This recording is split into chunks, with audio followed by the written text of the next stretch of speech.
I've spent most of my life in sunny Melbourne. I love the people, I love the mentality, I love the city. I belong here. I've got a lovely wife, Annette. She's a social worker. We have a beautiful life in inner city Melbourne, in North Fitzroy. I've been married for 16 years. I have 2 kids. Most people would be in the same situation of being extremely busy. I was born in Zurich, Switzerland. I grew up in between swimming in the Lake of Zurich and skiing in the Swiss mountains, hitchhiking through Europe. This sort of approach and exploring really equipped me very well for my life and my career. I grew up in a small town in the northwest of Victoria, working with machinery and working with sheep and things like that, so quite different to what I became down the track.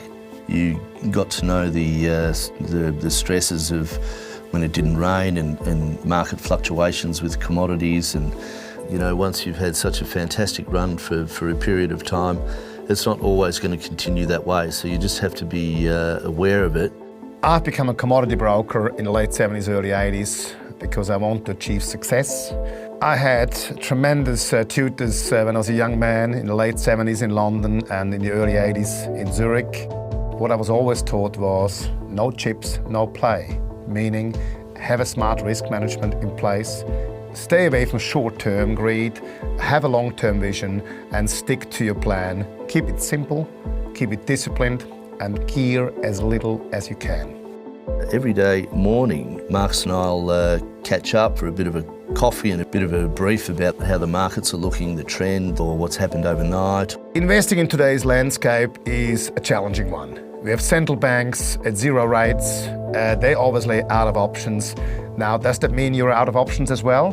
We don't think so. It's about diversifying into more traditional areas of investments that investors probably haven't looked at as of late. I think it's very important these days that people do educate themselves in financial markets, because directly or indirectly we all have an exposure to it, so we all are affected by it. Look, most investors, when they do go wrong, has to do with 2 or 3 things. First of all, a total lack of discipline, but most likely far too much gearing, far too much investments in the one thing. We're a boutique firm. We have professionals in each sphere with a minimum of 25 years experience. Our strength is to pick more winners than losers for our clients. So hence, the value-add proposition is the key message. We're following commodities, we follow equities, we follow the foreign exchange markets. Out of all that, we think that we can provide people and clients with quite a broad view of what's happening in the world of financial markets. Because we're a small team, we're able to be a lot more one-on-one with the client. The person that you are introduced to is the person that you will stay with. And they get to know everyone in the team. We can provide them with all levels of risk of investment, and also, for example, something as simple as just a local equity portfolio analysis.